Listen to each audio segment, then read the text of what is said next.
Thank you very much. A lot of rich people in this audience. I'm looking left, right, center, all the way in the back. They're rich too. But I'm thrilled to be back with so many friends and partners, leaders and innovators here at the Future Investment Initiative. And it's really a great group of people, very smart group of people. They know what's happening in the world.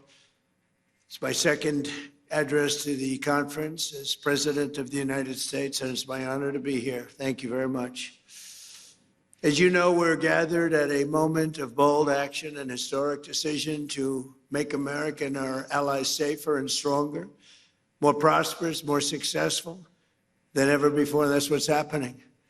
Tonight, we're closer than ever to the rise of the Middle East that is finally free at last from Iranian terror, aggression, and nuclear blackmail. That's what's happened. It was nuclear blackmail for years and years. And beyond that, it was blackmail, period. Under my leadership, America is ending the threat posed by this radical regime, decimating Iran's capabilities with Operation Epic Fury, something that nobody's ever seen anything quite like it. We have the most powerful military in the world by far. I built it in my first term. Remember, I said $1 trillion. They all said, what do you mean $1 trillion? $1 trillion. Every year, another trillion the next, another trillion. We have the best people. We have by far the best equipment. We have weapons that nobody's ever seen before. We have weapons that nobody even knows about, except for a few of us. For 47 years, Iran has been known as the bully of the Middle East, but they are not the bully any longer. They're on the run.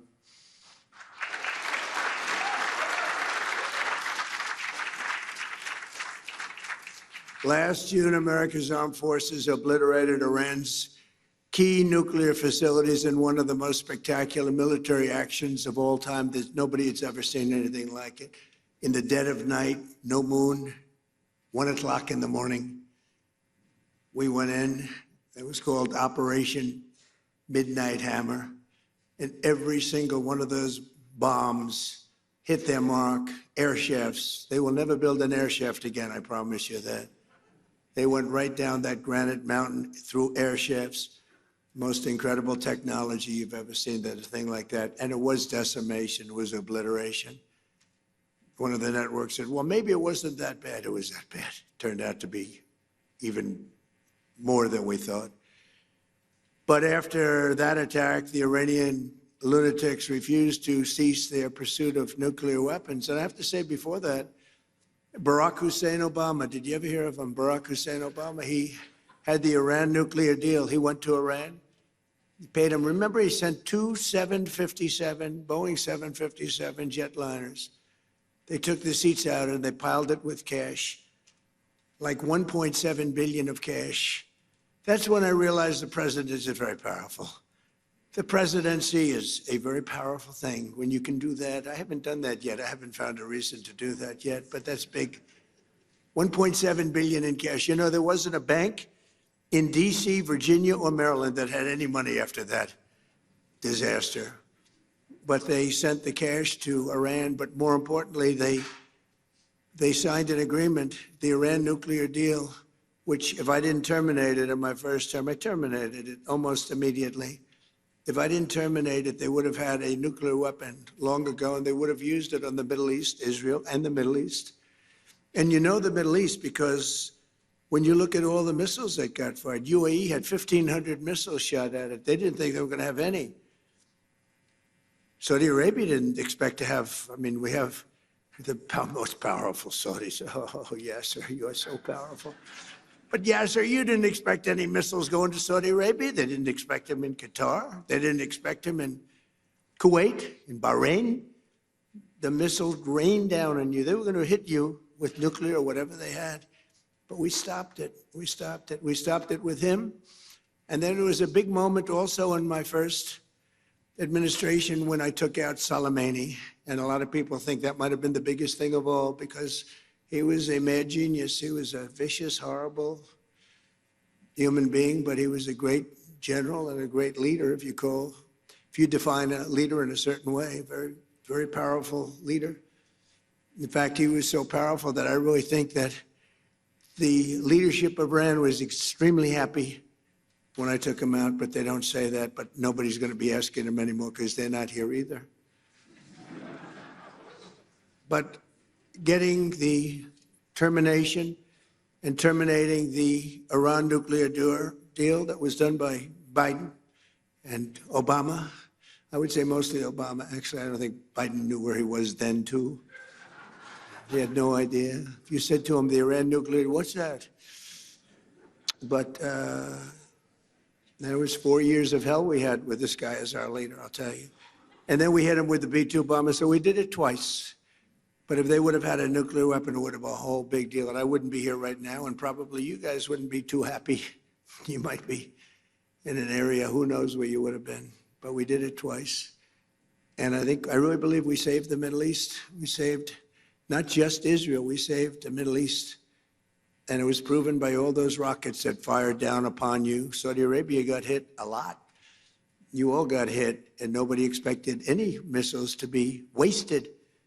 You would have thought they were only going at Israel. They weren't. As President of the United States, I would never allow the world's #1 state sponsor of terror to obtain a nuclear weapon. I said that for a long time. And I didn't. To defend America and our allies over the past 27 days, the U.S. Armed Forces, most powerful in the world, have been annihilating Iran's military capacity with force, precision, skill like the world has never seen. It was violence, actually, really violence.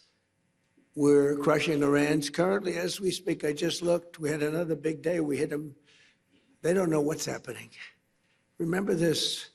They lied about 3 days ago. I said, yeah, we're negotiating with Israel. We are not negotiating. They're being hit so hard, anybody would be negotiating.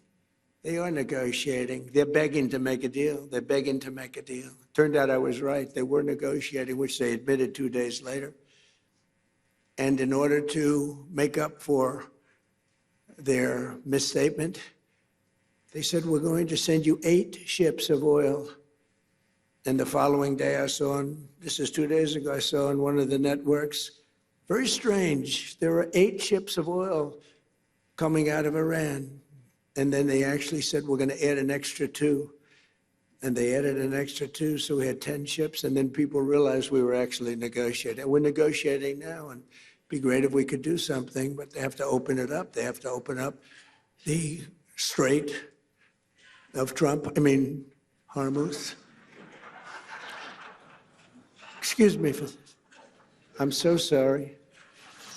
Such a terrible mistake. The fake news will say, he accidentally said, no. There's no accidents with me, not too many. If there were, we'd have a major story.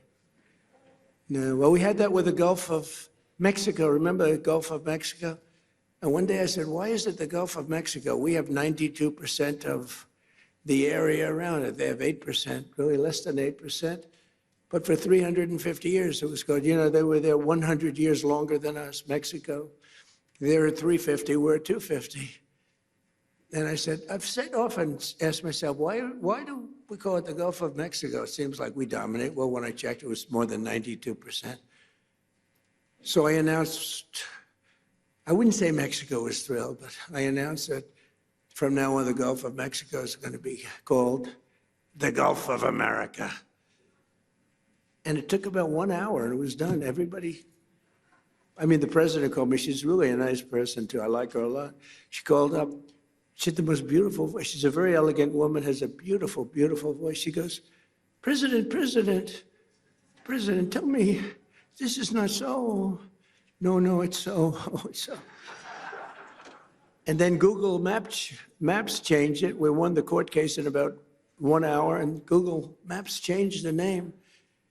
And it's now the Gulf of America, which it should be, in all fairness. We're crushing Iran's weapons stockpiles, destroying their missiles and drone factories at levels nobody ever thought was possible, and turning their defense industrial base into nothing. Iran's navy is gone. It's all sunk at the bottom of the Gulf and elsewhere. Did you see the attack submarine that we have, one after one of their boats? It was called the Soleimani. It was the pride of their fleet. But this attack submarine goes like 60 miles an hour. I never saw anything. And it caught them in about 2 minutes. And that was the end of the Soleimani. Now, then they're 100% dead. They have 22 mine droppers. They go on mine droppers. And the mine droppers, 22, all 22 are gone. So I guess they can drop mines, but they're going to have to take them out by a rowboat because they don't have any boats. Their Air Force is dead, totally, completely dead. It's out of business. No planes left at all. Their anti-aircraft and communications capabilities are totally dismantled and dead. And their leaders are all dead. Other than that, I think they're doing quite well. No, their leaders are dead. Their supreme leader is no longer supreme. He's dead. The son is either dead or in very bad shape because nobody's heard from him. I think he says, just keep me out of this. This is the only country where nobody wants to lead. There's nobody. Who would like to lead Iran? Please raise your hand, a big audience of distinguished. Who would like to be our leader? Dead silence. Nobody wants to lead.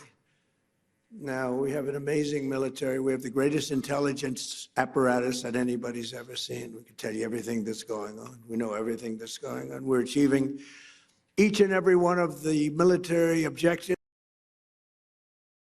4 weeks ago. And we're doing it with really, I guess, with 2 weeks.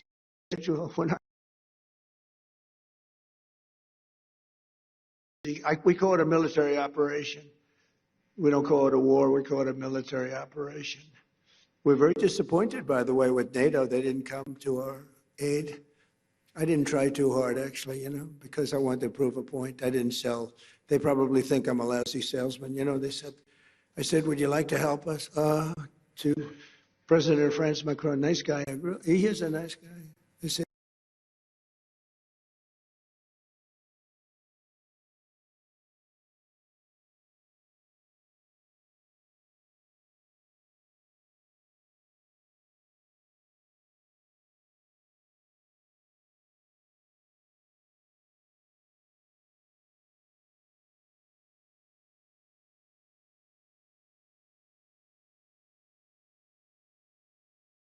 very well, but we could probably use them maybe for helicopters. And they said, yes, oh, yes, we are preparing them.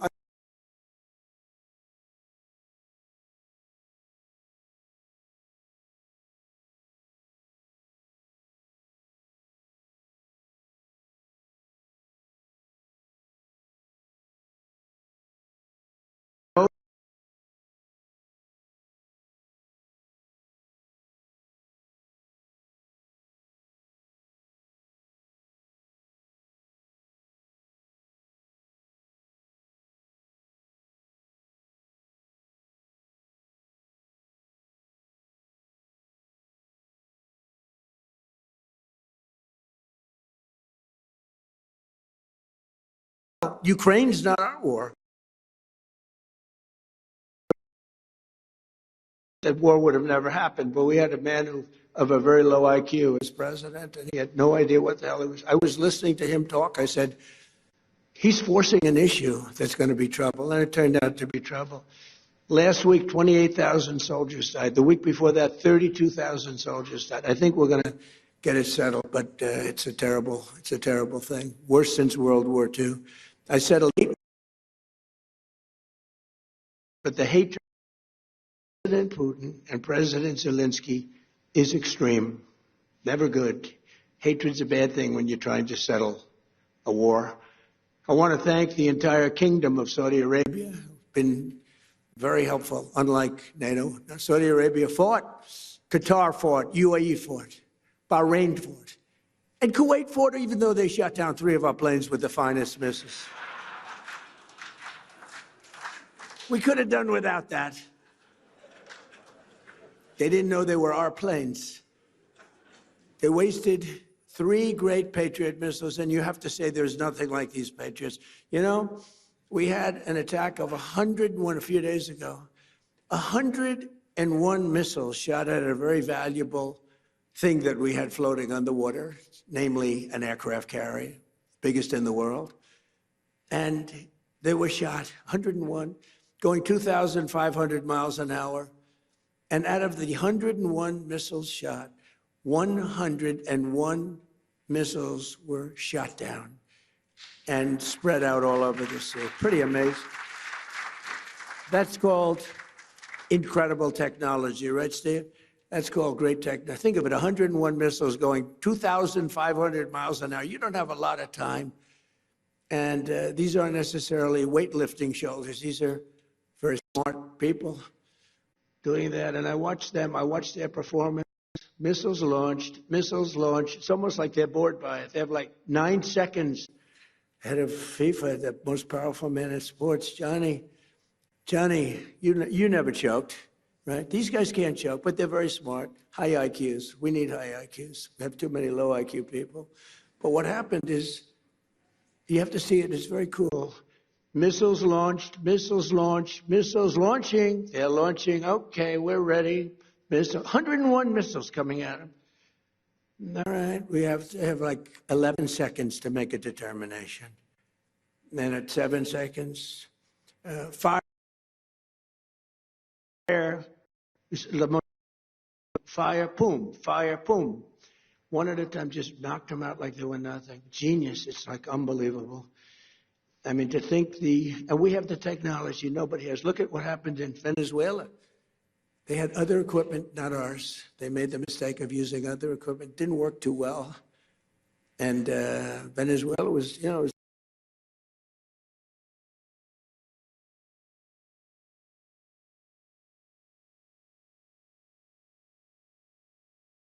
more powerful, but it's not powerful anymore. Within 2 days, I think the damage was done, but now it's really done. Now we're just going after targets, and they have no anti-aircraft, so we're just floating over the top looking for whatever we want, and we're hitting it, and we have another 3,554 targets left, and that'll be done pretty quickly, and then at some point we're going to have to determine what we do, but they've never seen anything like it. When we hit Venezuela, that's a very strong military country. They have soldiers. If you've ever been there, I've been there. They have a lot of soldiers walking around all over the place. Everyone's a soldier. Very military kind of a place. And there was a general, professional general, really good. And he said, we were all set for him. We knew there was a problem when we noticed at 1 o'clock in the morning, every 32 seconds, another airplane, a very fast plane, was coming off the deck of an aircraft carrier. That's actually the biggest aircraft carrier in the world. And every 32 seconds, boom, boom, boom. And it was 1 o'clock in the morning. So we said, okay, I think we're in trouble. But they were ready for us, Johnny. And we were ready. He said, we were ready. And then they hit us. And they came from 17 different angles. They were here, they were there. We ran for our lives. It was over. And it was over. And then we took this guy who was a very bad guy, and within literally minutes, he was in the back of a helicopter in a house that was in a big military base with thousands and thousands of soldiers. The house was all steel, with steel doors, steel everything. They had the small steel doors, the big doors. We were equipped for anything. Even the big one, it would have been opened within 30 seconds. They walked in with blow torches. And within minutes, he was out of the house, being thrown into the helicopter, sailing away, and the soldiers just looked. Bye, bye. Enjoy your trip, sir. It was amazing. It was but this is more amazing what's happening now, because we took a very strong country. I could see that, yes, sir, the problem you would have had. I mean, this was not a weak country. This was a strong country. They had over 10,000 missiles that they accumulated since October 2nd, if you think. Since the B-2s, really since the B-2s, they accumulated them in a matter of months, 6 months, but they had well over 10,000. They had rocket launchers. Rocket launchers are more important than the rockets, because you take a rocket launcher out, that's the end of that. People think you can take those big rockets and throw them out your window, like when you were a child with the paper airplanes. You said, it doesn't work that way. You need those launchers, and we knocked out now 97% of the launchers. That's why you may be attacked, but you're not being attacked with very heavy numbers of missiles like at the beginning. But in particular, I want to thank my friend, the Crown Prince Mohammed, who is a fantastic man and a great friend of mine, and a friend of all of yours, I think.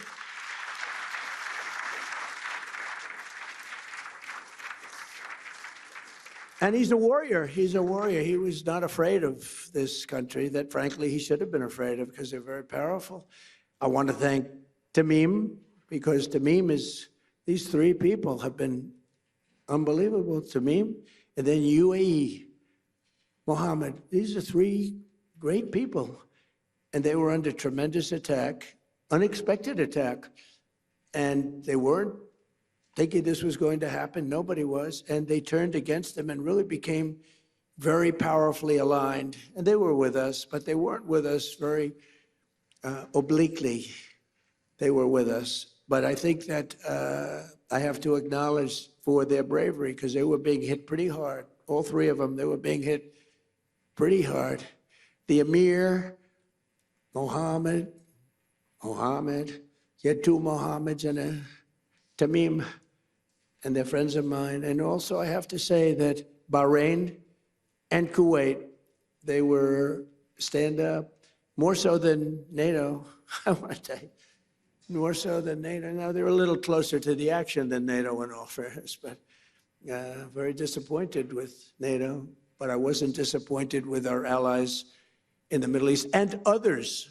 And others. We had tremendous support from countries that were not in the general area, but they were tremendously supportive. I think Turkey was fantastic, actually fantastic, and they stayed out of things that we asked them to, and he's a great leader. He's a great leader. And Indonesia was great. We had so many great, you learn who your friends are, really do. You learn who your friends are. And, but Indonesia, Turkey, and so many other countries. But the five were great. But your dear friend and my dear friend he was all man. He stood up and he wasn't scared. Maybe he was, I don't know, maybe he was, but he didn't show it. He was great, a great leader. Saudi Arabia can be very proud of because he's got a lot of titles. He's the Crown Prince. He's the Prime Minister. He's the future king. He's got about 7 other titles. I said, you have more titles than any human being on earth. He's everything. And he deserves to be because he's a winner. So I just want to thank those people. So the Middle East will be transformed, and the future of that region is I don't think it's ever looked brighter. You couldn't have, we did the Abraham Accords. I hope you're going to be getting into the Abraham Accords finally. Yeah, sir, will you please go back and explain? It's time now. Mohammed said, oh, yes, as soon as we do this, as soon as we do that. I said, Mohammed, we did that. Oh, yes, but we have a couple of other things. It's now time. We've now taken them out, and they are out bigly. We got to get into the Abraham Accords. And we hope all of the countries are going to be in the Abraham Accords. We have some very brave countries that did it, years ago. They went in, and you know who they are, the early four, and they did a great thing in doing it, and it was great for them also economically, but it was a great thing that they did it. But I think all the Middle Eastern countries are going to be joining now. And in some cases, I would say all the Middle Eastern countries and beyond. You have people not in the Middle East that want to be members. You'll be seeing that soon. In the meantime, the conflict in Iran also makes it absolutely vital for the radical left Democrats in Congress to immediately end their dangerous shutdown of our Department of Homeland Security. They want to play games. That's all they are. These people are lunatics. They sort of remind me actually a little bit of Iran. They're deranged. They're deranged Democrats. For 42 days, they've tried to completely eliminate funding for the #1 duty of government, which is keeping America safe. And they want no ICE. They want no Border Patrol. They want no protection of any kind to be given, reopening our borders and stopping all immigration enforcement in our country. They want to have our borders be open again. We took in 25 million people. We've gotten a lot of them out. Tremendous numbers of people that should never have been here. Over 4 long years before my election, these same radical, lunatic Democrats let 25 million people pour across our borders like they were nothing, like they were non-existent. These people were totally unvetted, unchecked, including murderers, drug dealers, gang members, vicious criminals, even the criminally insane. In 2024, the American people voted in a landslide to stop the invasion of our country. And I won all 7 swing states by millions and millions of votes. We won the Electoral College by a massive number. We won the popular vote, millions and vote, just millions. This was a big election. I loved every minute of it. And for the first time, no Republicans done anything like this in decades, but for the first time, we won the counties of America. That's a big one. 2,700 to 525. 2,700 to 525. 87% of the vote. We won 87% of the counties. In other words, it was a mandate like our country has not seen in many decades. It was a mandate for an ideology, which is an ideology.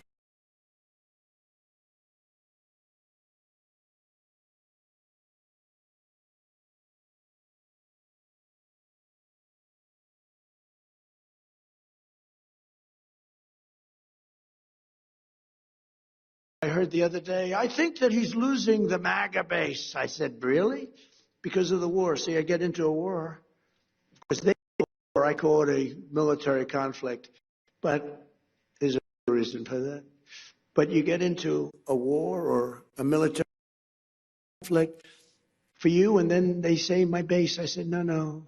MAGA's stronger than ever because MAGA's make America great again. But my MAGA people, which is the greatest phrase in the history of politics, it's the most important movement by far, probably in the history of the world. I mean, you know, there's never been anything like this.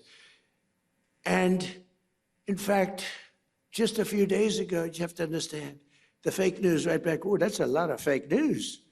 Yeah, so you brought a lot of fake news with you. They must know you're going to make a speech at some point because look at the, but what happened is the fake news was saying, he may, they hope, you know, it's like, oh, we got to get rid of this guy. They say, he may be losing his MAGA base. And that would be maybe the end of him. And then I happened to be watching CNN, which is terrible. They treat me terribly.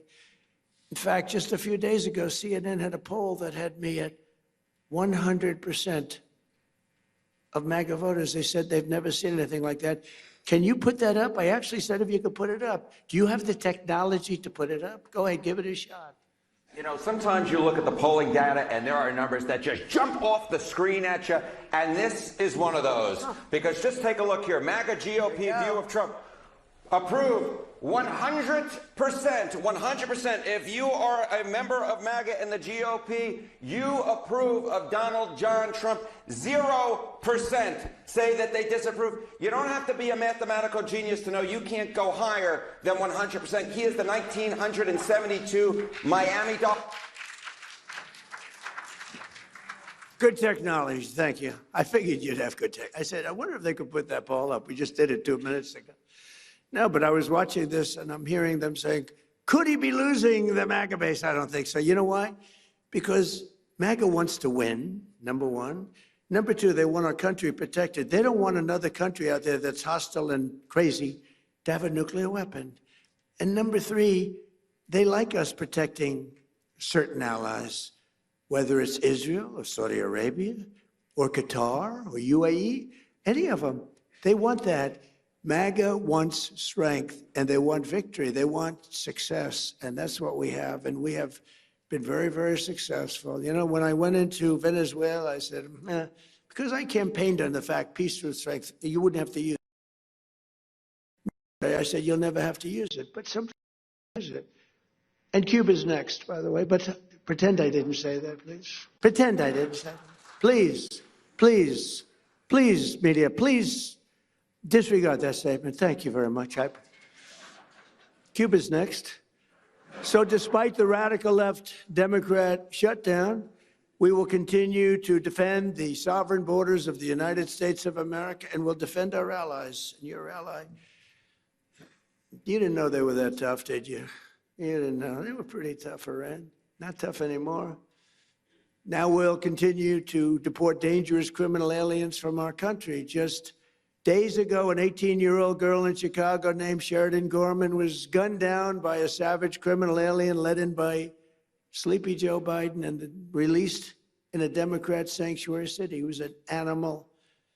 The same month, an 83-year-old veteran, highly regarded person, was shoved onto the subway tracks and murdered by an illegal alien with a long criminal history in New York City. These are vicious criminal thugs, disgusting human beings that Democrats have defunded our airports to protect. They want our airports to be defunded so that these people can come into our country. Not going to happen. We're not going to have it. That's why this week I deployed ICE to our airports to help reduce the delays. People there are doing a great job, but they didn't want to pay them. The Democrats didn't want to pay them. And a short time ago, I also ordered emergency funding to resume paying the TSA agents immediately. They're getting paid. Democrats must stop their dangerous and destructive shutdown and reopen the Department of Homeland Security without delay. And it's time that they start thinking properly. That's why they lost in such a landslide and put America first. It's time that they start thinking about America first. And we're honored to be joined tonight by many distinguished guests from around the world, including FII Institute Chairman Yasser Al-Romayan. Where are you, Yasser? Come here, stand up. Yes, yes, please. What a nice name. What a nice name. And his son, Faisal. And by the way, I've known him really well, but you know, I've never heard his last name. So I'm saying, who the hell is Yasser? I know Yasser. I said, who the hell is that guy? But I know him by Yasser, right? I didn't know if it was your first name or your last name. All I know is he's got a lot of power. All I know is he's got a lot of cash. And he's another great leader, actually, and he's a good friend of mine. So nice to be with you, and nice to be with your son. Son's beautiful. Saudi Minister of Finance, Mohammed Al-Jadaan. Thank you very much. Thank you very much. Nice to see you again. Good job. I mean, if you want to be a Minister of Finance, Saudi Arabia is a good place to do it, right? You don't have any dearth. There's no dearth of funds. Most places, they say, where are we going to get the money? How about a tax increase? Minister of State, Mohammed Al-Sheikh. Mohammed, thank you very much. Great honor. Chairman of the Saudi Esports Federation, His Royal Highness Prince Faisal. And of course, please. Thank you. And of course, the kingdom's wonderful ambassador to the United States, Her Royal Highness Princess Rima, who's great.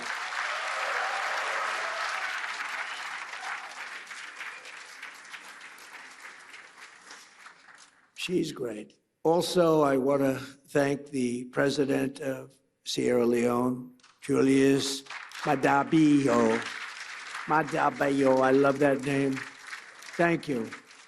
Great honor to have you. And chairman of the FII Institute Executive Committee, Richard Attias. Thank you, Richard. As well as special envoy, I call him Henry Kissinger, who doesn't leak, because Henry is a big leaker. Richard Nixon would beat him. Henry, somebody's leaking on us. There's somebody leaking. Henry would say, we'll get to the bottom. It was Henry that was leaking. That wasn't good. So we have Henry Kissinger, better than Henry Kissinger, and he doesn't leak. Special envoy Steve Witkoff. Thank you, Steve. Doing a great job. And he and Jared Kushner, they're like a team, and boy, I tell you, they're a good team. High IQ. It's a high IQ team. You want to find your high IQ people. Director of the Office of Science and Technology Policy, Michael Kratsios, a Greek individual. Where's Michael? He was at the Greek event. Hi, Michael. He was at the Greek event yesterday, so I know he's Greek. They asked me, please, sir, Would you introduce Michael? CMS administrator, a phenomenal man, a brilliant man. You know, he had a show on television for like 20 years that was so great.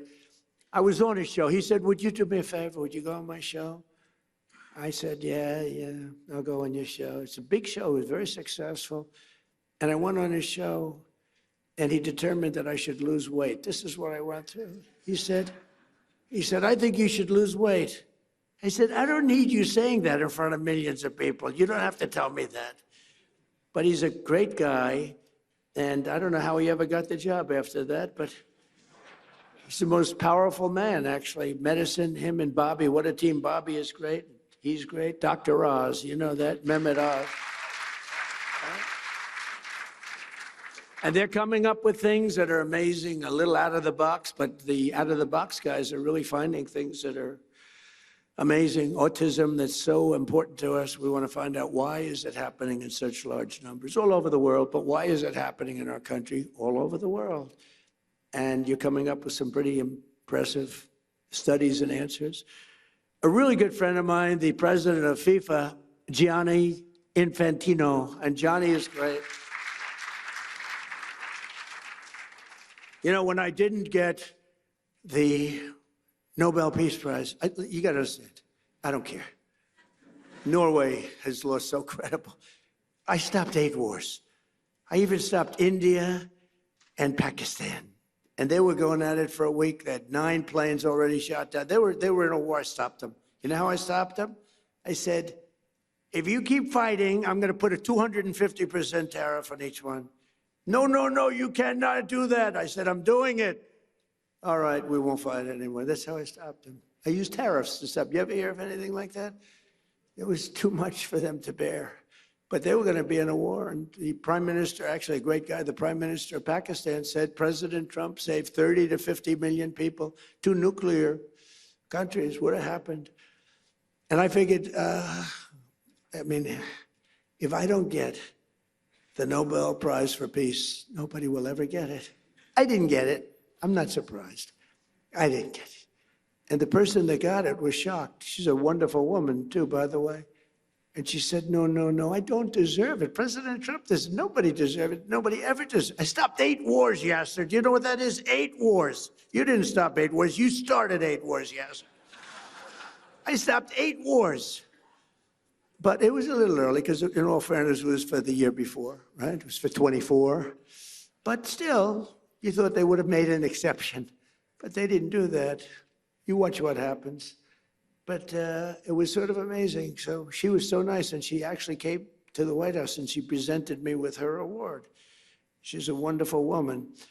But stopping wars is, I think, is it's the best. I think I do it the best. I stopped wars that nobody thought. President Putin called me. He said, I can't believe you stopped this one and this one, which are impossible. Azerbaijan, it was an impossible war to stop. We stopped it. But we also have a man who's probably good at stopping wars. I know he's good at being a tough guy. He is a tough guy. He's been very tough on crime, and he's done a great job. Miami Mayor Francis Suarez is here someplace. Francis, hi. How are you? And we have our great son. He's got the best genes, I think, of any human being I've ever known. He's my son, Don Trump. Don, he's a great guy. And his fiance, Bettina. Good, Bettina, good. No, my son's got the greatest genes in history. I'm a big believer in genes, by the way, I will tell you. My daughter, Tiffany, and her husband, Michael. My beautiful daughter, right? And they have a new child, the most beautiful guy we've seen, right? Blows us all away, right? He's great. Thank you for being here. And countless other business leaders. We have so many friends of mine here, so many business leaders, but we can't go on because we have a couple of moments more to discuss the world and the economy. Over the past 14 months, the Trump administration has achieved perhaps the most dramatic one-year turnaround of any nation in all of history. A short time ago, a man that we just discussed, the king, the future king of Saudi Arabia, and I also love the king of Saudi Arabia. What a man he is. When I was there, we bonded. he would grab me to get up. He was a little frail at the time, and this was a long time ago, and he's still doing well. And he'd grab my arm to get up when I was sitting next to him. And they said that's the only time he's ever grabbed anybody. He would grab me all the time. And I said, I think he likes me. And he did like me, and he still likes me. And he's a great man, and say hello to him. He's a great guy with a great son. But a short time ago, we were together, and he looked at me, and he said, you know, it's amazing. 1 year ago, you were a dead country. Now you're the hottest country anywhere in the world. He didn't think this was going to happen. He didn't think he'd be kissing my ass. He really didn't. He thought he'd be just another American president that was a loser, where the country was going downhill. But now he has to be nice to me. You tell him he better be nice to me. He's got to be. But it was really something. He said, though, he said, you know, it's amazing, President, because he's a very smart, but a regular kind of a guy. He said, you know, it's amazing, President. A year ago, in that case, it was a year and a half. It was 6 months ago. But a year ago, you were a dead country. Now you're literally the hottest country anywhere in the world. And that was before we beat the hell out of Iran.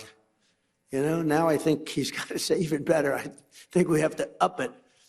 But he's fantastic. And everything we do, we're working to make America the #1 place on earth to do business. We passed the largest tax cuts in American history, including no tax on tips, no tax on overtime, no tax on Social Security for our great seniors.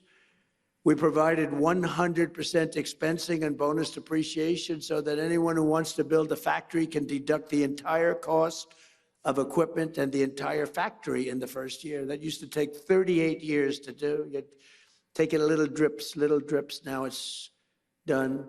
And you know, a lot of people remember that my first 4 years was the most successful time we've ever had financially in the history of our country. We had an unbelievable success, but this is much better. And by the way, when this war ends, it's going to be like a rocket ship. I thought we were going to go down more, and I thought oil prices were going to go up higher than they are now. It's not finished yet. I'm not saying it's sort of finished, but it's not finished. It's got to be finished. And I thought that we would see a bigger drop in stock. Hasn't been that bad. You know, it's sort of crazy. I hit 50,000 on the Dow. People said that wouldn't be possible within 4 years. I did it in 1 year. And then we hit 7,000 on the S&P. People said that's even harder than hitting 50,000 on the Dow. And I did that in less than 1 year. Toward the end of the year, both of them, we broke every record, every stock record we broke. And you're big beneficiaries because so many of you invest in the United States, and keep doing it because it's going to be a rocket ship. You watch. But then I said, all right, do I have to do this? We have a country that's sick and demented, and they have a nuclear weapon, or they want to have one. They were very close to getting it. Remember, they were 2 weeks away. They were 2 weeks away. If we didn't hit that, I call it the nuclear dust. I use the term nuclear dust. If we didn't knock the hell out of them, they would have had a nuclear weapon within 2 to 4 weeks, and they would have used it on you and on Israel and on everyone else. And I said, we really do have to stop and go on a little different journey for a little while and take them out and then go back to life. And that's what we did. And we did it violently. We did it powerfully. We did it with the respect of the world. And we helped a lot of allies. And we learned about other allies. We learned that other allies weren't there. We didn't need them, but they weren't there if we did need them. And that's going to be very costly for them. The stock market has set 53 all-time record highs since the election, adding $9 trillion in value to America's savings and retirement accounts and 401ks. Everybody's benefiting by this. And more Americans are working today than at any time in the history of our country. At any time. To me, that's the #1 stat. More Americans are working today, by far, than at any time in the history of our country. And in 14 months, we've lifted 3.3 million Americans off of food stamps. That's a record. And Biden and his allies wrecked our country. They wreaked havoc on our economy, and they gave us the worst inflation in American history. Under Trump, during the last 3 months of 2025, we got core inflation down to 1.6%. And right now, the average tax refund for filers, because of the great big beautiful bill, has been close to $5,000. It's a lot of money for a family. And this, you know, when I'm talking to Saudi Arabia and I'm talking about $5,000, they look at me, 5,000? That's like a penny, right, David? That's like a penny. Saudi Arabia is not into $5,000, but it's Saudi Arabia. I just want to ask, are the Saudis impressed by the fact that a family has saved $5,000? I know they're looking like, what the hell is 5,000? Their shoes cost them more than 5,000. But that's the way it goes. We're talking about, remember, we're talking about the real world. In his entire term, Joe Biden, I have 2 terms for him, Crooked Joe and Sleepy Joe. It's always been pretty, you know, I do sometimes a poll, which is a more accurate term, sleepy or crooked, pretty much even. I like sleepy. In his entire term, Sleepy Joe Biden got less than $1 trillion of new investment in the United States, a lot less. And in our first 11 months, 12th month is coming, it's going to be big, we did $18 trillion. Think of it, less than $1 trillion for 4 years. In 11 months, we did $18 trillion. And we have factories being built all over the country at a level that's never been seen before. And a lot of that has to do with the fact that I allow these plants and everything to build their own electricity. Well, we need big electricity. They're all building their own electricity. But a lot of it has to do with the tax bill. A lot of them, because it's really the biggest tax reduction bill in history, the great big beautiful bill. And a lot of it has to do with the 1-year deductibility where you build a plant and you take the whole thing as a deduction. I did that in my first term also, but I had it for 1 year. Now I have it for 10 years. So it's pretty amazing, and it's pretty amazing what we're seeing. But it all started with our historic visit to the Kingdom of Saudi Arabia. My first visit was to the future king. And on that first foreign trip of my presidency last May, the Crown Prince announced that Saudi Arabia would be investing an incredible almost $1 trillion in the United States, which he later increased. As just a few examples of these new partnerships, Oracle will be building a $14 billion worth of cloud computing and AI infrastructure in the kingdom. I didn't know that, David. We have to talk to your father about that. Why isn't he doing it here, David? I'm very upset with you. And by the way, David has done a very good job. David Ellis said he just had a very big win. And your father's very proud of you because your father said, that's a tough one. And you got it done. It's going to be a great success. You're going to be a great success. You're going to blow away your father. And he'll be very happy about that because he loves you. But it's a great family, great family. Say hello to him, okay? You're going to have a big, big success with the deal he made. Boeing is selling dozens of 737 airplanes in a deal valued at $4.8 billion and supporting approximately 20,000 U.S. jobs. And during our trip, the United States and Saudi Arabia, and I must say also Qatar, we visited, they were fantastic. And UAE, we visited, they were fantastic, all 3 of them. We took in a total of almost $3 trillion from just those 3 countries. But Saudi Arabia signed the largest defense sales agreement in American history, nearly $142 billion of the finest military equipment anywhere in the world. We make the best military equipment in the world by far. Nobody's ever figured out the Patriot. I mean, when you can shoot down 101 out of 101, that's good stuff, right? And those suckers are traveling at 2,000, Mr. Minister, 2,500 miles an hour. You better hope you don't have chokers sitting behind that desk. Because if they're about 1 second late, that's the end of it. You know, you say, well, we missed them. They're coming. When I hosted the Crown Prince at the White House last fall, we officially designated the kingdom as a major non-NATO ally, first time. And for the very first time, we agreed to sell Saudi Arabia perhaps the most capable fighter jet ever built, the F-35. The F-35 is amazing. And we sell them very sparingly. We don't want other people to have them. I'm confident that this partnership and so many others around the world will continue to grow and thrive because under President Trump, America once again fights and competes for one thing. We fight to win. We fight for justice and we fight to win. We don't fight to be politically correct like we did under other presidents where we fought to just keep fighting and fighting and fighting. And, you know, when I took out ISIS, I was told by generals it would take 4 to 5 years. And I met General Raisin Kane, who's our top person, head of the Joint Chiefs of Staff. I said, if I ever do this thing again, if I ever get in, I'm putting that guy as the head of the Joint Chiefs of Staff. I went to see him in Iraq, and I said, why is it taking so long to destroy ISIS? We have the best weapons in the world. And I understood why, but I had generals, I call them the television generals. They weren't any good. Mattis, Milley, they weren't any good. They were lousy. But they said, sir, it will take about 4 years. When I went over and I met General Kane, I said, how long will it take? 4 weeks, sir. You'll have a lot of time left over. I said, wait a minute. Did you say 4 weeks? 4 weeks, sir. It'll take 4 weeks. You have a lot of time left over. That's our new head of the Joint Chiefs of Staff.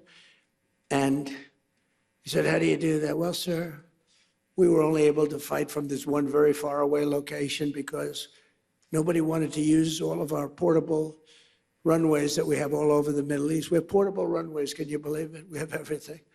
But nobody wanted to use them because they didn't want to insult the country where the runway was located. I said, they wouldn't even know. Do you think some country's going to know when we have jets taking off? They don't know. He said, well, I agree with you, sir, but whether they know or not, who cares?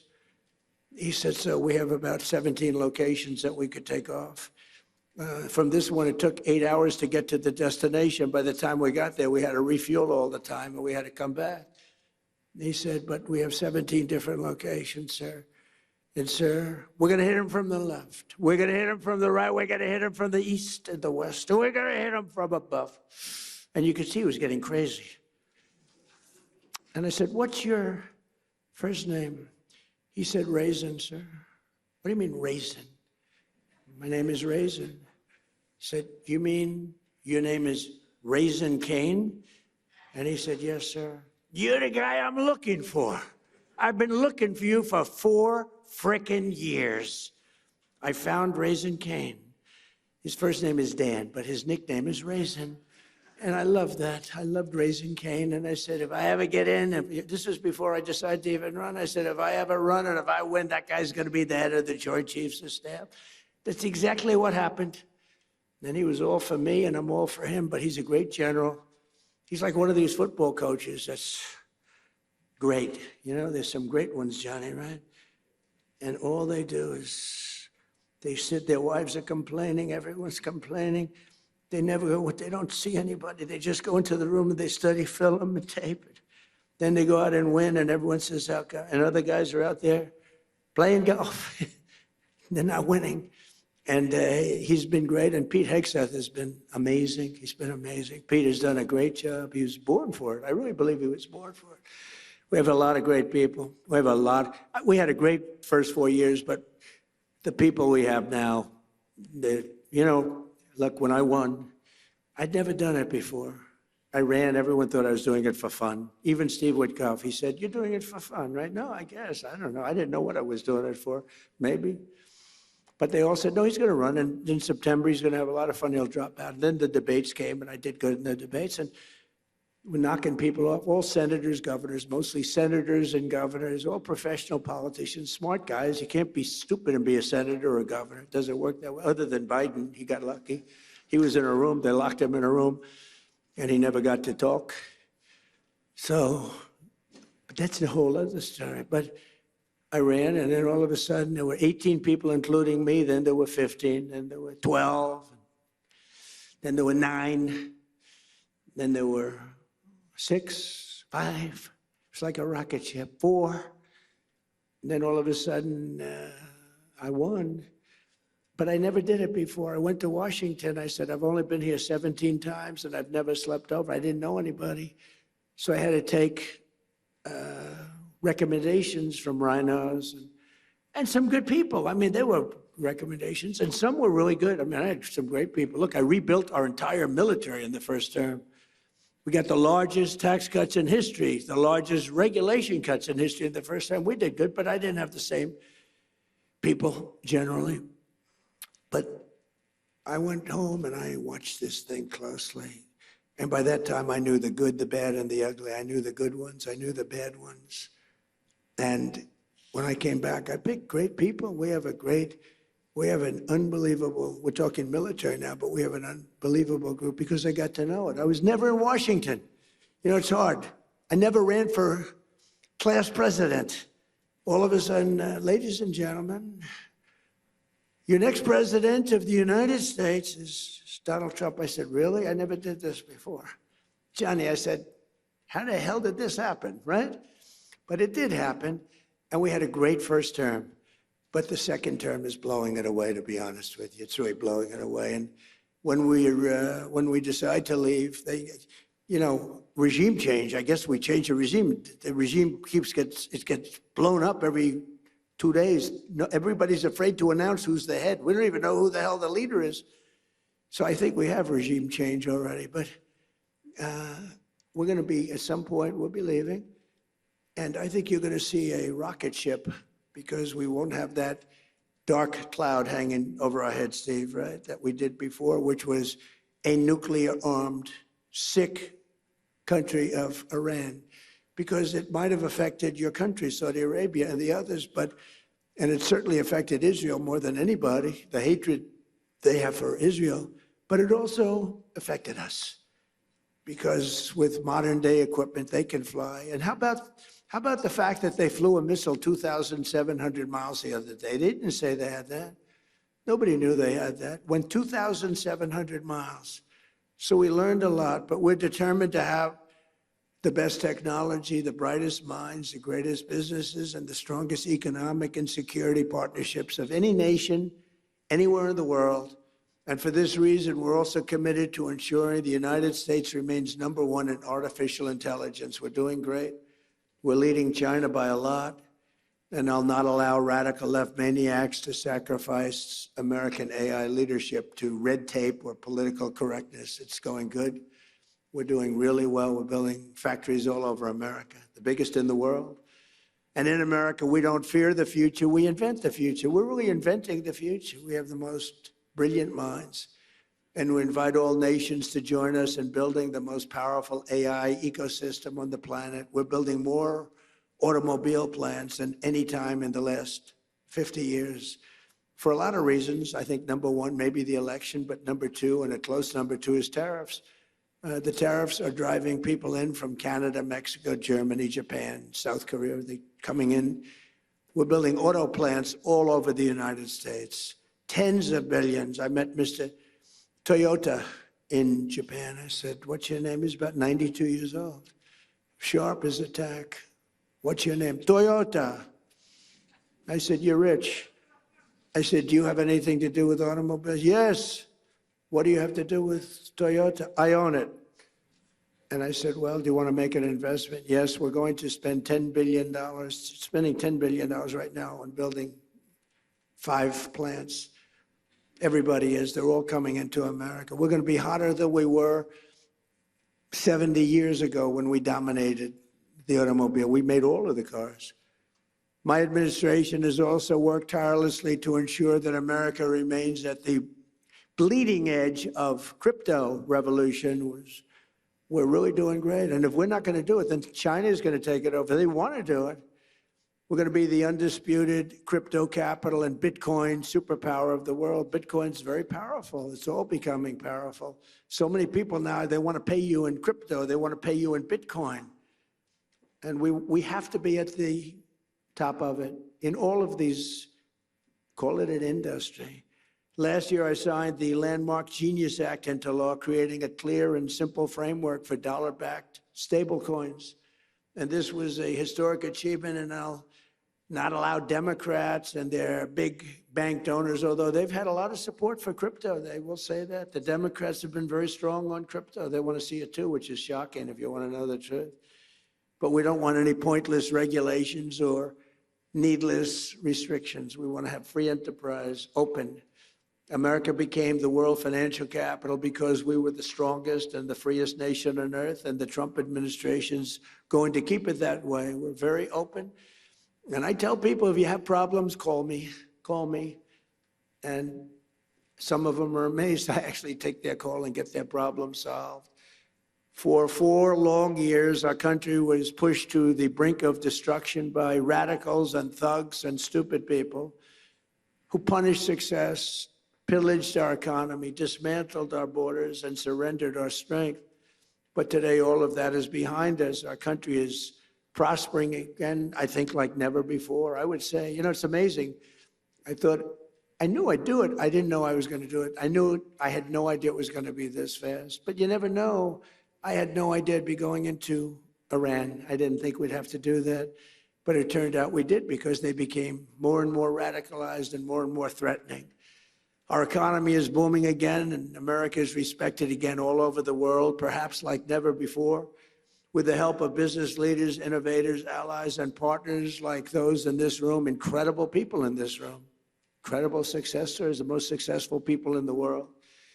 We'll seize every opportunity, overcome every challenge, defeat every threat, and America and our allies will thrive and prosper and win like no nations have ever won before. You're going to win like you've never had before.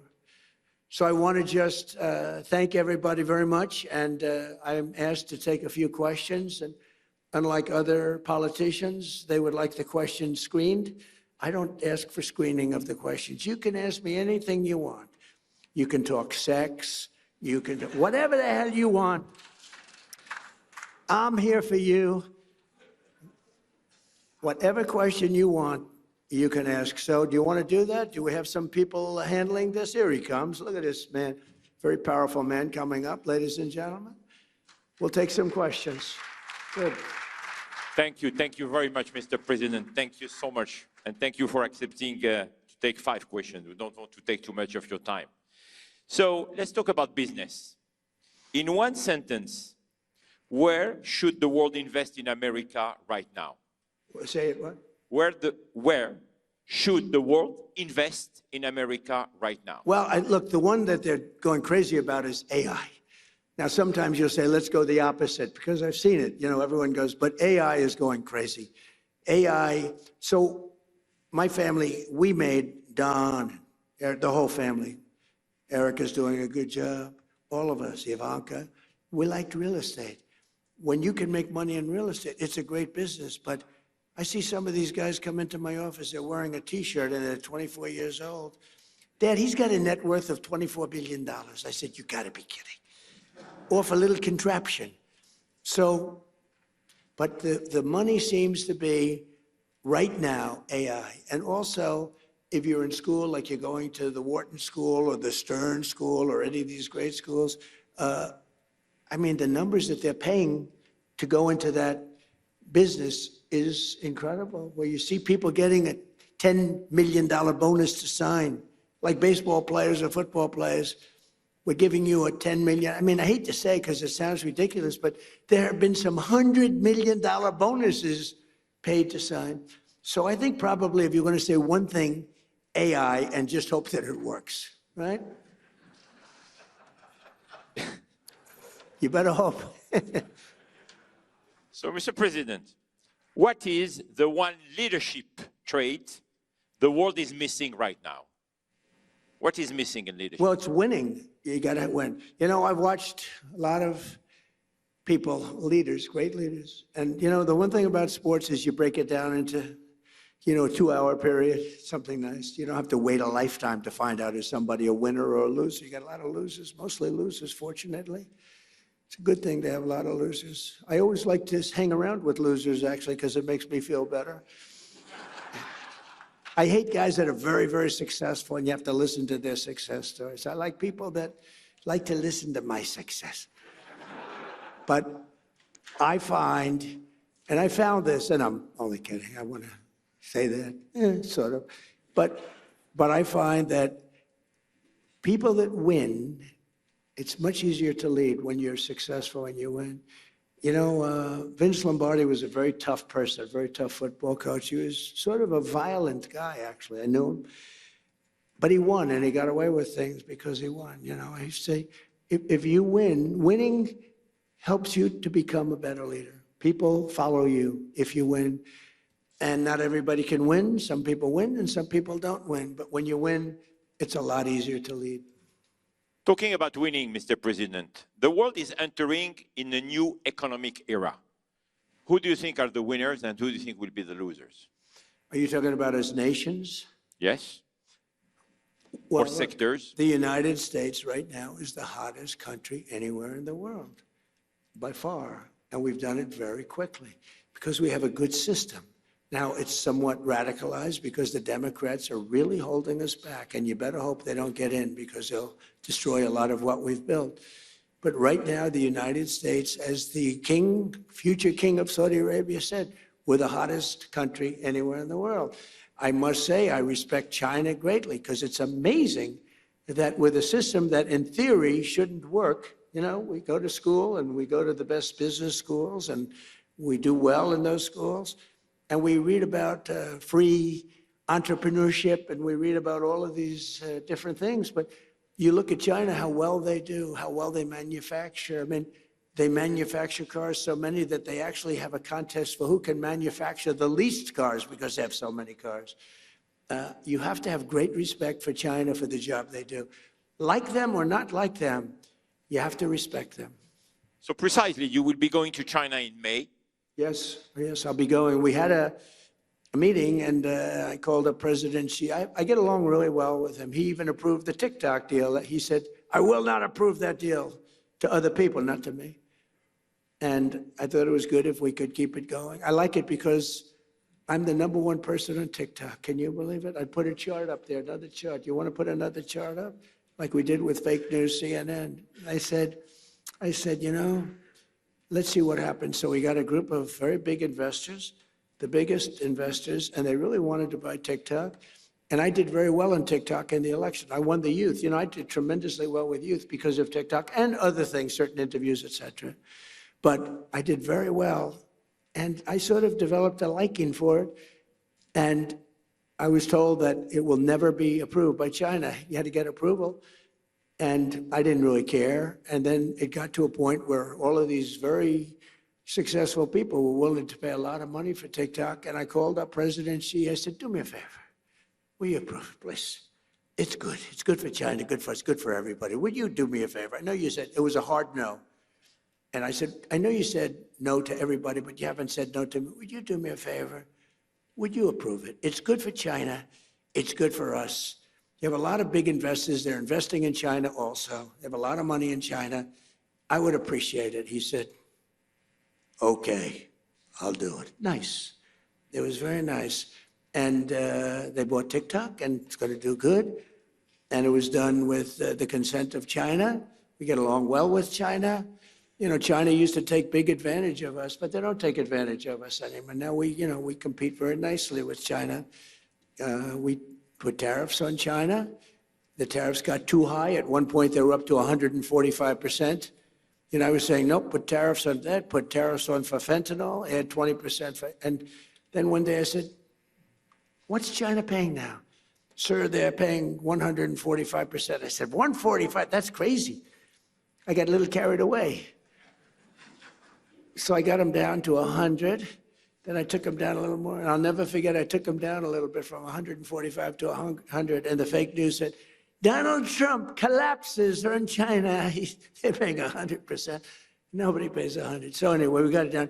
And now we have a great business relationship with China. I've always had a good relationship with President Xi, except for the COVID situation, because I wasn't thrilled about that. He wasn't thrilled either, by the way, but I wasn't thrilled. But I have great respect for him as a leader. And we had a deal. I was going there, and I didn't want to go during the war. I said, look, you know, we have a thing called a war, or as they would rather say, a military operation. This is for legal reasons. I say military, because as a military operation, I don't need any approvals. As a war, you're supposed to get approval from Congress, something like that.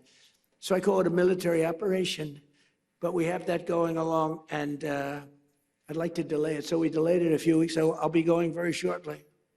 Mr. President, we have few leaders here, business leaders from Africa. And of course, we have His Excellency, the President of Sierra Leone. What is your vision about Africa today? Well, I tell you, it's got tremendous potential. Now, I've been hearing about this for a very long time, and I have a lot of friends that have bet the ranch on Africa. They're very smart. It's got tremendous earth. It's got tremendous value underground, which is a very important. So do we. So does America. We have the most oil and gas and coal and everything of any nation on earth. It's a big advantage. But Africa has tremendous value in its land. And if they can unify and get together, I think it's got tremendous potential. I have a lot of very smart friends that they're putting everything into Africa.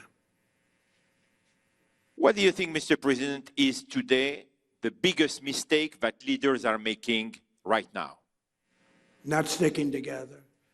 I think that NATO made a terrible mistake when they wouldn't send a small amount of military armament, when they wouldn't send just even acknowledge what we were doing for the world and taking on Iran.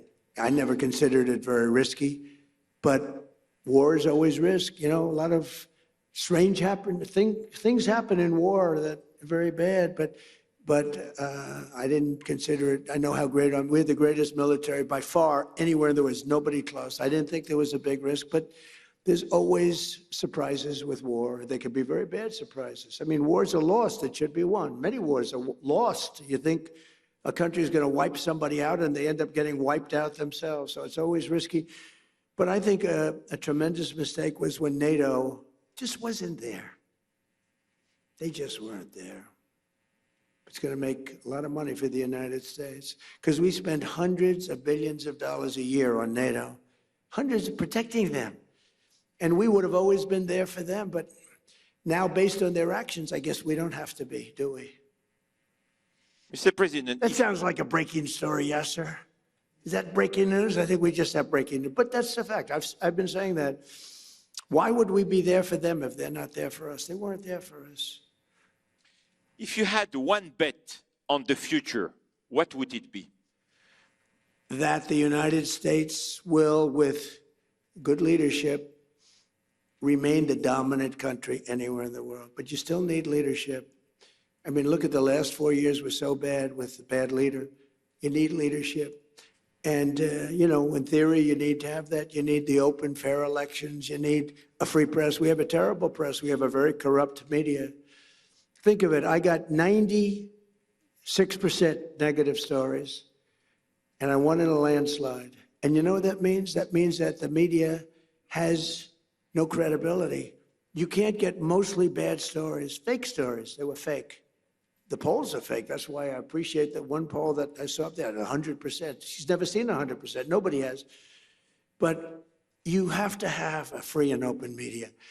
And when a media can give you 96 to 97% bad stories, they write stories about it. Trump received 97% bad stories, and I won in a landslide.